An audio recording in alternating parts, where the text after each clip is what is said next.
Genshin Impact is a free-to-play title for PC, PS4, and mobile. It's an action RPG game developed by miHoYo, also known for Honkai Impact 3rd. The developers have mentioned Zelda Breath of the Wild as an inspiration for the game, so you'll see similarities if you're familiar. In today's video, we'll go over everything you need to know to get started in the game. In Genshin Impact, you will collect characters and fill a party of 4. You play one character at a time, but you can swap to any other party member instantly in the middle of combat. It's grounded in an elemental system, so you're encouraged to mix elements and character types together to make a balanced party. Each character has an elemental ability and an ultimate ability that will charge up as they fight. Thus, your typical encounter will entail hot swapping between characters mid-combat to mix up their effects and abilities. Note that most buffs and abilities persist when you swap characters. Starting to see how cool this can get? Characters besides your main character, who can change elements, will be one element, and the elements in the game have lots of combinations. For example, using a water type to apply wet status, and then hitting that target with an ice type will freeze them.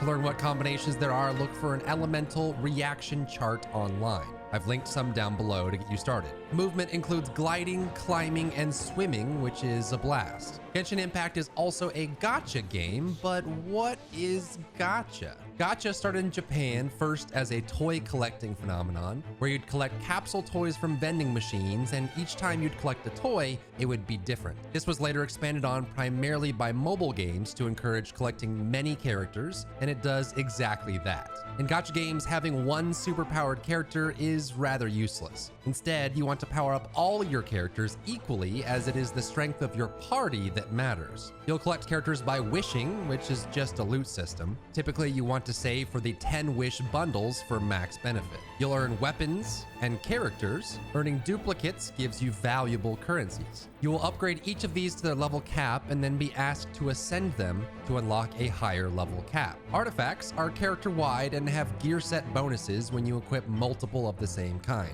Characters will further be enhanced by constellations and talents. Constellations are unlocked as you wish more character duplicates, and they add more powerful modifiers.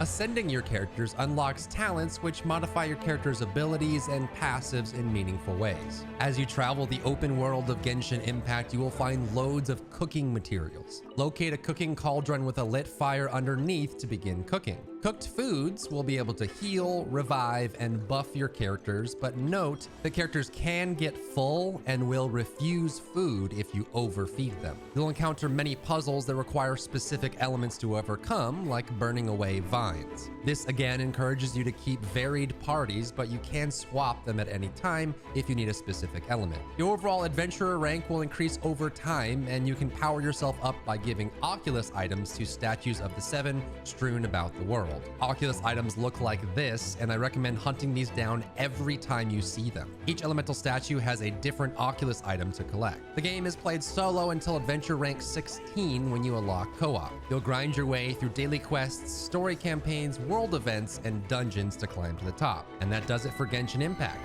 This game is highly addicting, but worth it if it's your jive. Thank you so much for tuning in today, and I'll see you in the next one.